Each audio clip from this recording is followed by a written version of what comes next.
1 Kings chapter 10, verses 1 to 5. Welcome to day 4 of our 7 days through the book of 1 Kings. We read chapters 10 to 12 today. Let's read the verses at hand. Now when the queen of Sheba heard of the fame of Solomon concerning the name of the Lord, she came to test him with hard questions. She came to Jerusalem with a very great retinue, with camels that bore spices, very much gold and precious stones. And when she came to Solomon, she spoke with him about all that was in her heart. So Solomon answered all her questions. There was nothing so difficult for the king that he could not explain it to her. And when the queen of Sheba had seen all the wisdom of Solomon, the house that he had built, the food of his table, the seating of his servants, the service of his waiters and their apparel, his cupbearers, and his entryway by which he went up to the house of the Lord, there was no more spirit in her.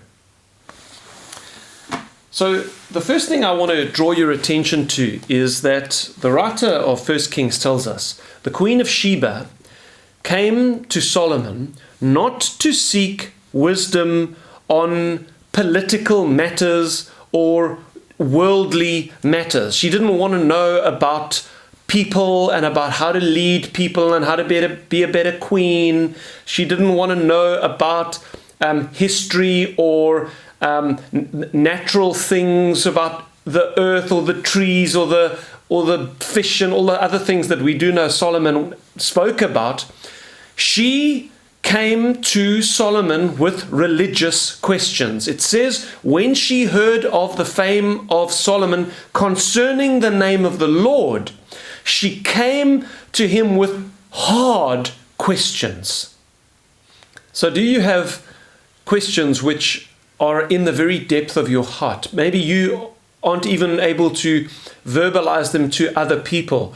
Whether you are not yet a committed Christian or whether you are a committed Christian, there may be questions that you feel are not appropriate to ask because maybe you are fearful that either no one can answer these questions, there are no answers to these questions, or you feel like maybe it's blasphemous to ask these questions because you have doubts about certain things. Well, it says that this woman, this queen, came to Solomon with these kinds of questions about the most important matters of life, about meaning, about purpose in life, about God, about eternity, about what happens after we die, about how it is that we can know God, about sin, about the meaning of life itself, why we are here, and what is the purpose of it all. These are the kinds of questions that she came to Solomon with. And it is said that Solomon answered all her questions. But not only were all her questions answered, to the point where it says there was no more spirit left in her.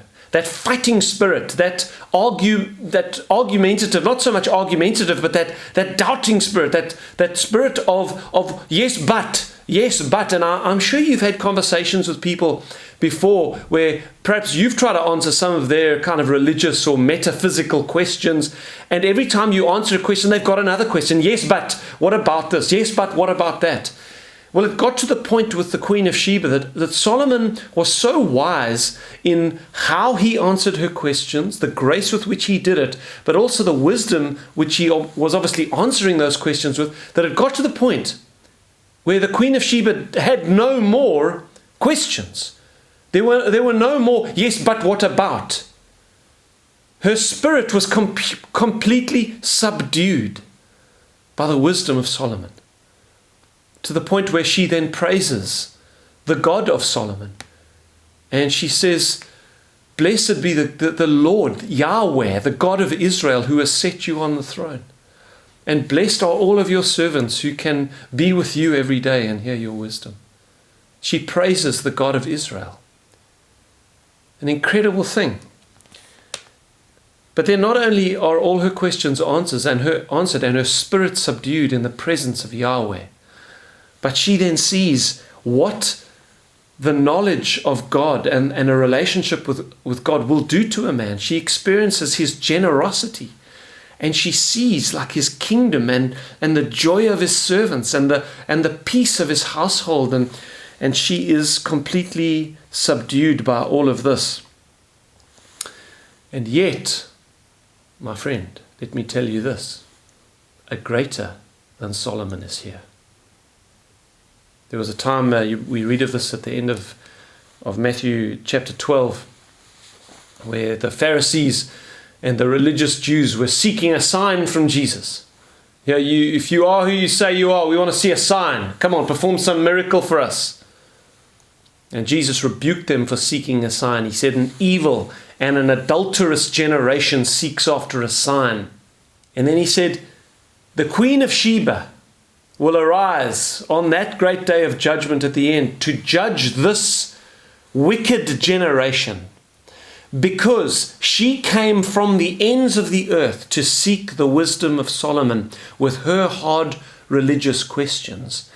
And yet a greater than Solomon is here.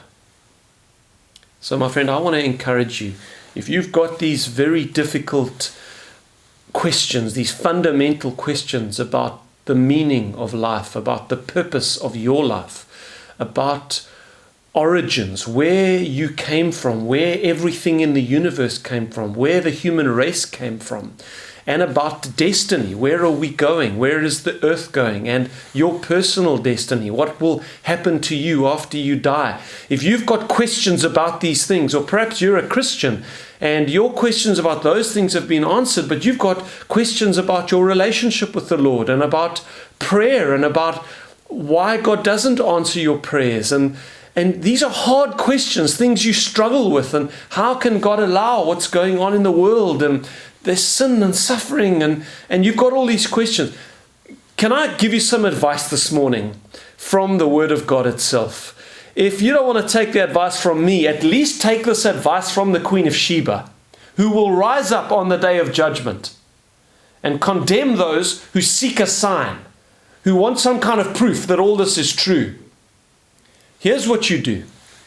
Come to Jesus as she came to Solomon. Come to Jesus with your questions. And yet come with honest questions of your heart. It says she poured out her heart to Solomon. That's what you must do. Don't seek a sign. Don't stand at a distance from Jesus and judge him and command him to jump through some kind of hoop for you. No, come and pour out your heart to him and say to him, oh Lord, I am struggling with these questions. And let me tell you what will happen. If you come with an honest and true heart and you pour out your questions to Jesus, he will do a greater thing than Solomon did for the Queen of Sheba. For a greater than Solomon is he. He will not only settle your heart concerning all your questions, but he will show you many more things that will subdue your spirit and will cause you to end up saying, blessed are all those, O God, who are in your presence. So come to Jesus and pour out your heart to him, and he'll settle it, and he'll give you joy and wonder in their place.